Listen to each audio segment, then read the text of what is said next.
Hello students, welcome back. Myself Kulbir Kadiyan, assistant professor of chemistry from government college Israna.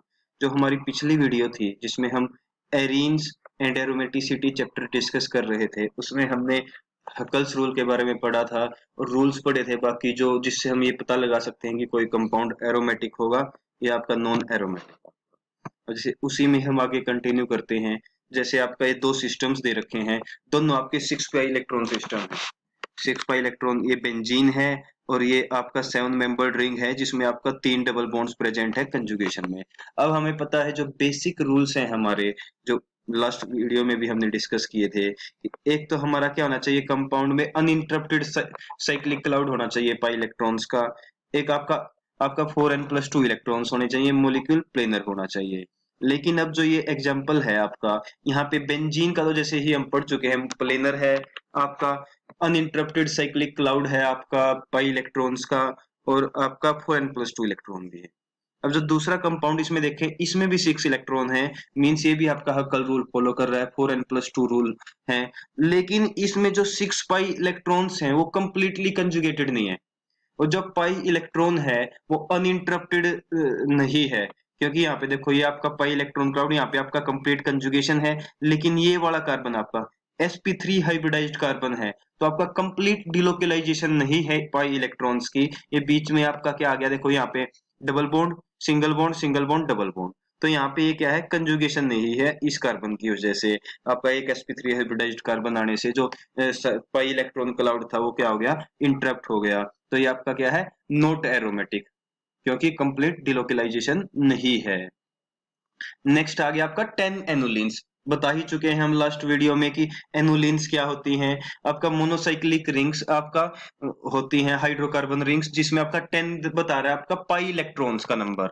अब 10 annulene होगी अगर जो cyclic है, इस टाइप से शेप है, तो वो क्या होगा, हक्कल्स रूल के अकॉर्डिंग तो आपकी एरोमेटिक होनी चाहिए, क्योंकि 4n+2 इलेक्ट्रॉन है, n की वैल्यू आप 2 रखें तो आपका क्या आ गया, 10 इलेक्ट्रॉन। तो आपका हक्कल रूल के अकॉर्डिंग एरोमेटिक है। लेकिन इसमें आपका बहुत ही ज्यादा एंगल स्ट्रेन होता है। अगर ये प्लेनर है तो इसमें क्या होगा, बहुत ही ज्यादा एंगल स्ट्रेन होगा, और आपका सारे के सारे डबल बॉन्ड्स क्या होते हैं आपके सीस फॉर्म में। तो इसलिए ये जो आपका कंपाउंड 10 एनुलीन है वो आपका प्लेनर फॉर्म में एग्जिस्ट ही नहीं करती, इस फॉर्म में नहीं एग्जिस्ट करती, वो आपका इस टाइप से एग्जिस्ट करती है। इसमें क्या हो गया, अब जो दो डबल बॉन्ड थे आपके वो ट्रांसपोजिशन पे आ जाते हैं।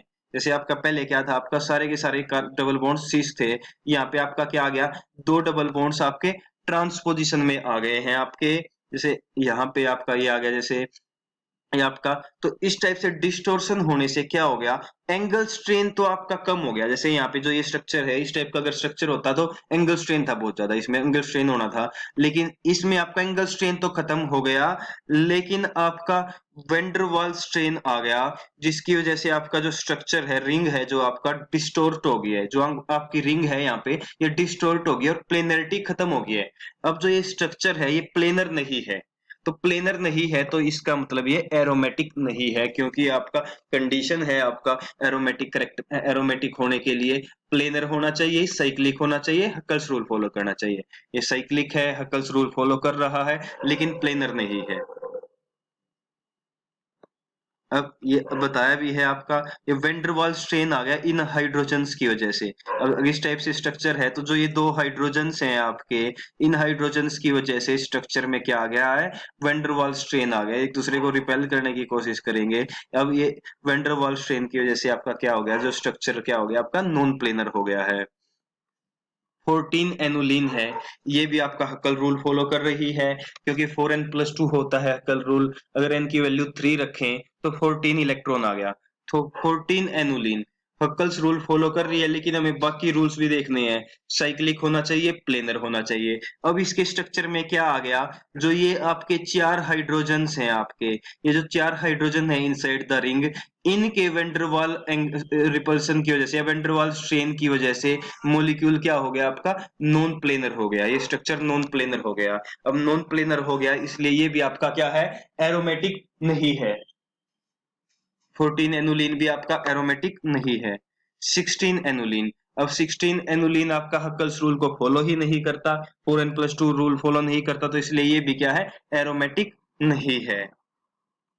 नेक्स्ट आ गया 18 18 एनुलिन। अब जो 18 एनुलिन है ये आपका हक्कल्स रूल को फॉलो करता है और रेजोनेंस एनर्जी इसकी -418 किलो जूल पर मोल होती है।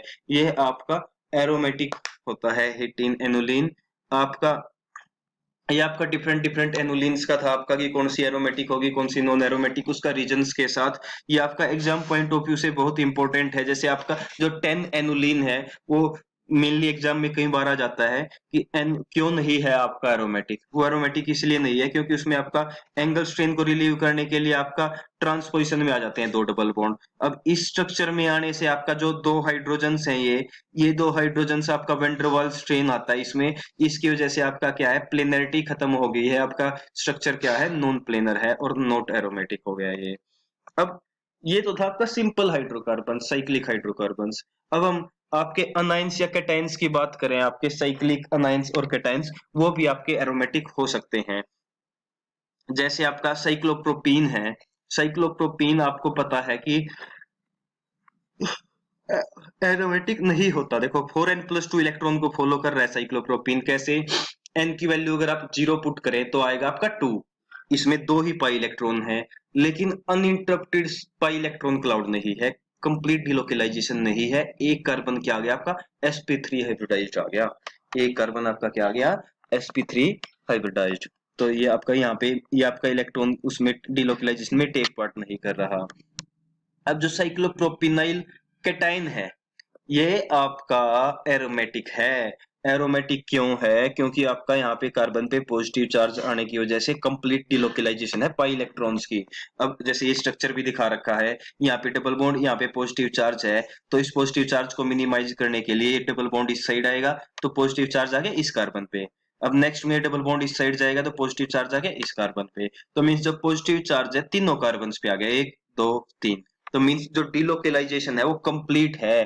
तीनों के तीनों जो एटम्स है वो डिलोकेलाइजेशन में टेक पार्ट कर रहे हैं। तीनों कार्बन एटम्स पे क्या आ रहा है पॉजिटिव चार्ज। तो ये आपका प्लेनर भी है साइक्लोप्रोपिनाइल कैटाइन। आपका साइक्लिक भी है।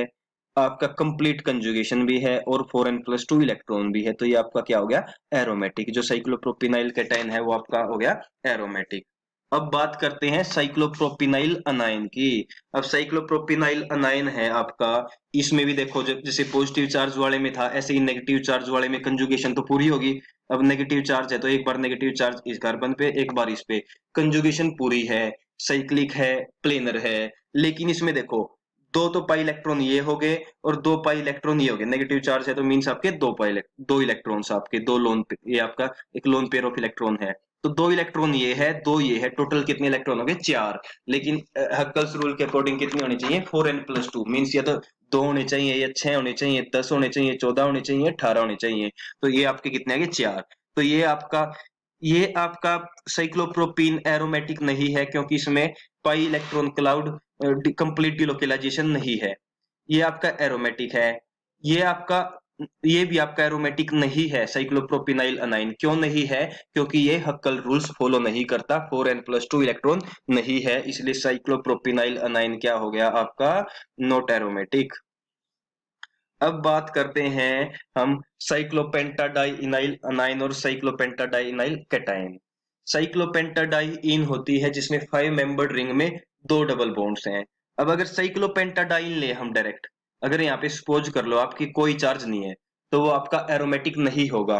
क्यों नहीं होगा एरोमेटिक क्योंकि देखो आपका साइक्लिक है प्लेनर है लेकिन कंप्लीट कंजुगेशन नहीं है। अगर यहाँ पे पॉजिटिव या नेगेटिव चार्ज कोई चार्ज नहीं होता तो यह क्या था आपका sp3 हाइब्रिडाइज्ड कार्बन जिसपे कोई चार्ज नहीं है। तो आपका कंजुगेशन नहीं हुई डबल बॉन्ड सिंगल बॉन्ड तो गैप आ गया कंप्लीट डिलोकेलाइजेशन नहीं है। तो जो साइक्लोपेंटाडाइइन है वो आपका नॉट एरोमेटिक। लेकिन हम बात कर रहे हैं कैटाइन और अनाइन की। सबसे पहले जैसे आपका साइक्लोपेंटाडाइइनाइल कैटाइन की बात करें। अब देखो कंप्लीट डिलोकेलाइजेशन है। कंप्लीट डिलोकेलाइजेशन कैसे है ये डबल बॉन्ड यहाँ पे मूव करेगा तो आपका पॉजिटिव चार्ज या सपोज इस साइड से दिखा देते हैं। इस साइड से डबल बॉन्ड यहाँ पे मूव करेगा तो पॉजिटिव चार्ज आ गया यहाँ पे। फिर आपका ये डबल बॉन्ड यहाँ पे मूव करेगा तो पॉजिटिव चार्ज आ गया यहाँ पे। इस टाइप से कंप्लीट कंजुगेशन है double bond single bond positive charge single bond double bond single bond double bond. तो कंप्लीट कंजुगेशन है, डिलोकेलाइजेशन हो सकती है इलेक्ट्रॉन्स की, कंप्लीट डिलोकेलाइजेशन है तो आपका 4 पाई इलेक्ट्रॉन्स है, तो ये क्या होगा आपका एंटी एरोमेटिक। एरोमेटिक नहीं है, क्यों नहीं है एरोमेटिक? क्योंकि 4 पाई इलेक्ट्रॉन्स हैं, 4 पाई इलेक्ट्रॉन्स है, मींस हक्कल्स रूल को फॉलो नहीं कर रहा। बाकी कंडीशन है, डिलोकेलाइजेशन भी है, कंप्लीट डिलोकेलाइजेशन भी है, साइक्लिक भी है, प्लेनर भी है, लेकिन क्या ड्रॉबैक है आपका? 4n+2 इलेक्ट्रॉन नहीं है। तो जो कंपाउंड्स आपका बाकी सब कंडीशंस फुलफिल करते हैं लेकिन सिर्फ 4n+2 पाई इलेक्ट्रॉन्स रूल को फॉलो नहीं करते, उनको बोलते हैं आप एंटी एरोमेटिक, जो आपका 4n+2 रूल फॉलो नहीं करते। और जो आपका 4n+2 रूल भी फॉलो करते हैं लेकिन बाकी कोई, जैसे आपका प्लेनर नहीं है, इस वजह से आपका एरोमेटिक नहीं है, तो उनको बोलते हैं नॉन एरोमेटिक। जैसे ये आपका बाकी सब रूल फॉलो कर रहा है लेकिन आपका क्या है, इसमें आपका 4n+2 इलेक्ट्रॉन नहीं फॉलो कर रहा, तो ये आपका क्या हो गया? Anti aromatic.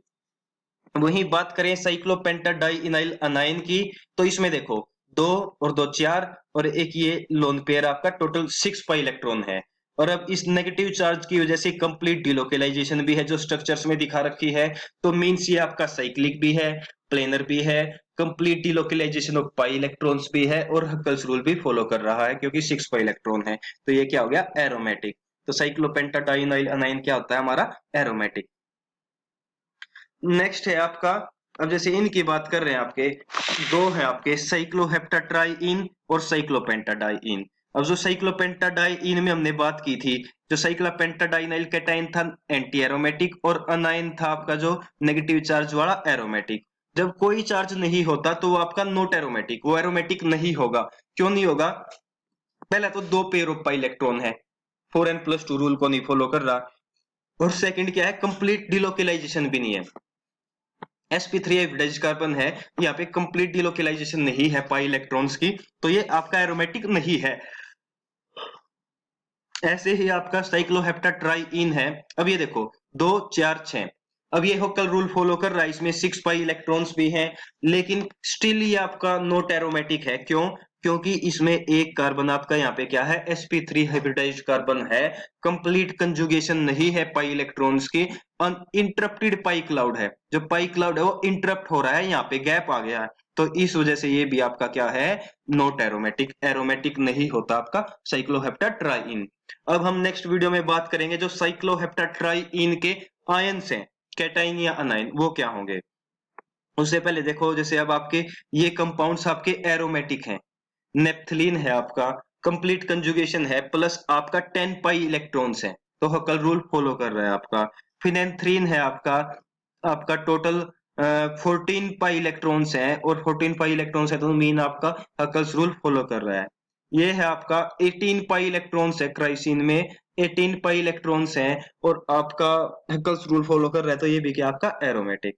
तो आपका ये आपका 2 मेंबर्ड रिंग है नेप्थलीन, ये फिनेंथ्रीन है, ये आपका क्राइसिन है, ये भी क्या है? एरोमेटिक है। अब हम बात करते हैं जो एरोमेटिक हेट्रोसाइक्लिक कंपाउंड्स में, इनका हम नेक्स्ट वीडियो में डिस्कस करेंगे। उससे पहले आपके लिए होमवर्क है एक, जो साइक्लोहेप्टाट्राइइन है उसमें आपने ये चेक करना है कि उसका एक कैटायन जहाँ पे यहाँ पे पॉजिटिव चार्ज है और एक अनाइन जब यहाँ पे नेगेटिव चार्ज है, इनमें से जो साइक्लोहेप्टाट्राइइनाइल कैटायन या साइक्लोहेप्टाट्राइइनाइल अनाइन आपके एरोमेटिक हैं या एरोमेटिक नहीं है। आपका ये होमवर्क है। Till then, thank you.